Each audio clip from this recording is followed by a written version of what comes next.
Every time my husband cheated, he gave me a bracelet. I collected 99 bracelets in 4 years of marriage. I forgave him 99 times. He was away on a business trip for 3 days lately. When he came back, he brought home a rare bracelet worth $10 million. That was when I knew it was time to ask for a divorce. James Muller walked through the door just as I was tossing the post-abortion care sheet into the trash. 3 days ago, while he was supposedly on a business trip, he was actually at a birthday party for another woman. He gifted the woman $1 million house. I got so upset that I had a miscarriage. Back from the hospital, I stared at the jewelry box full of bracelets, 99 of them. Then I ordered fried chicken and a cold soda, ignoring everything the doctor told me. James walked over, snatched the food, and threw it away. You know you had a bad stomach. Why are you still eating this stuff? He pulled a small box from his bag and handed it to me. Got you something? It took a lot of effort. Inside was a bracelet. Rare, expensive, probably worth over $10 million.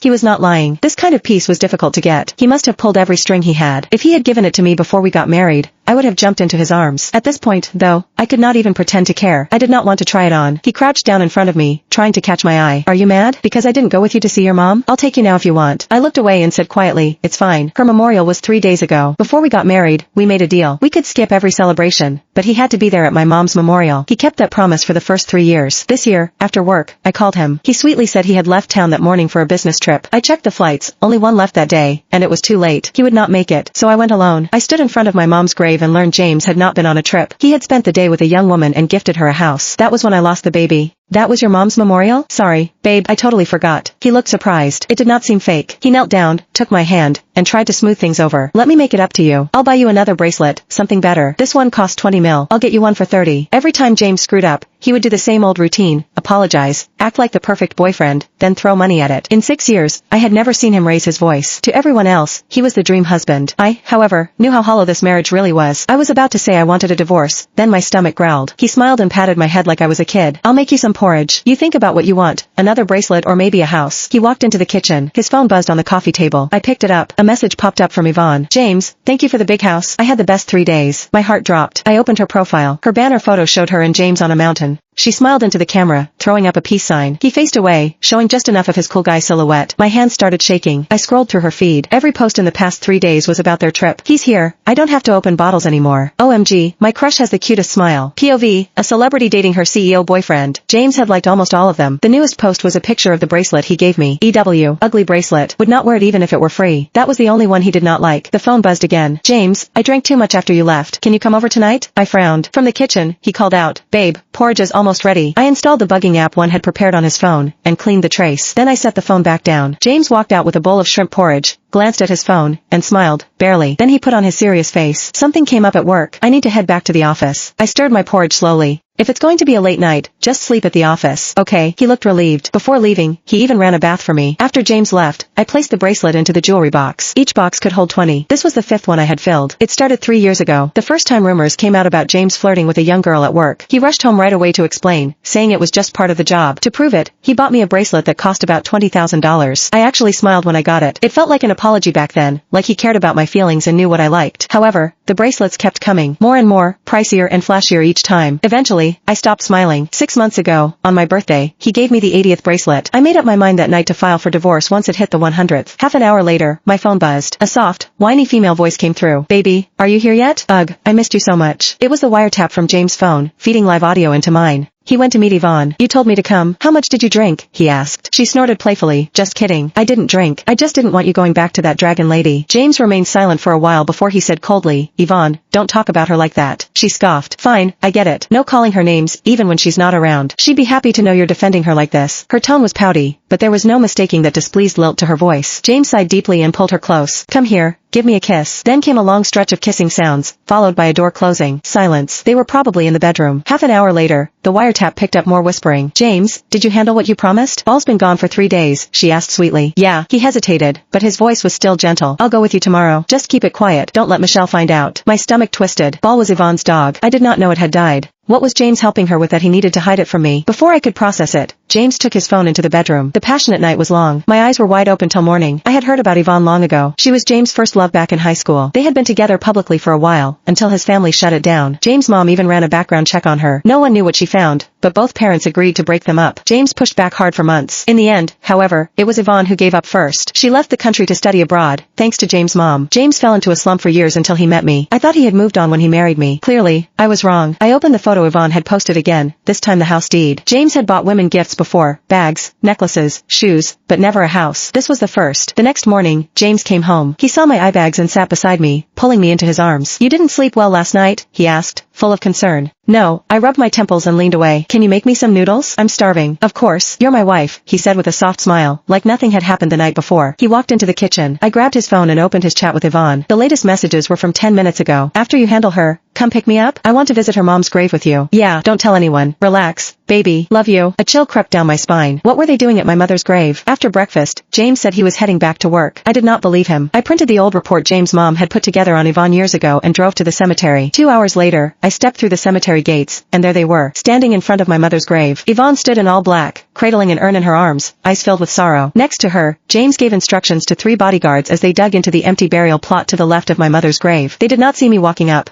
Soon, the bodyguards had dug a deep hole. Yvonne knelt down and gently placed the urn inside, choking back tears. "Rest in peace, Ball." My head pounded as I marched forward and slapped her across the face. "Who permitted you to use that plot?" She turned, startled, her expression a mix of shock and hurt. She stammered. I clenched my jaw and slapped her harder. "Take that urn and get it the hell out of here. Now." I rarely lost my temper in public. I paid a fortune to purchase the 2 empty plots beside hers, one for my dad, the other for me. It was her last wish, to have our family of 3 buried side by side. It was totally nonsense that Yvonne tried to bury her dog here. Yvonne's cheeks turned red, and she leaned against James, tears brimming. "James, she hit me," she whimpered. James' face darkened. Clearly, he had not expected me to show up. He stepped back slightly, putting space between himself and Yvonne. "Michelle, please calm down. Let me explain." He reached out to touch me, but Yvonne quickly stepped between us. Yvonne looked up at him innocently, tears running down her swollen cheeks. James swallowed whatever scolding he had been about to give her. "Michelle, listen to me. I can explain." I stared at him coldly. "Shut up. Just tell her to take that dog's urn and leave." James sighed. "She didn't mean any harm. She just wanted the dog to rest in peace. She promised not to put up a tombstone. Maybe we can just—" "No, not happening." I was shaking with rage. "My mother hated dogs, you know that. If the dog is buried here, I swear we're getting a divorce today. My mom would never have accepted a son-in-law like you. Don't forget how good she was to you when she was alive." It was the first time I had ever brought up divorce. James' expression turned grim.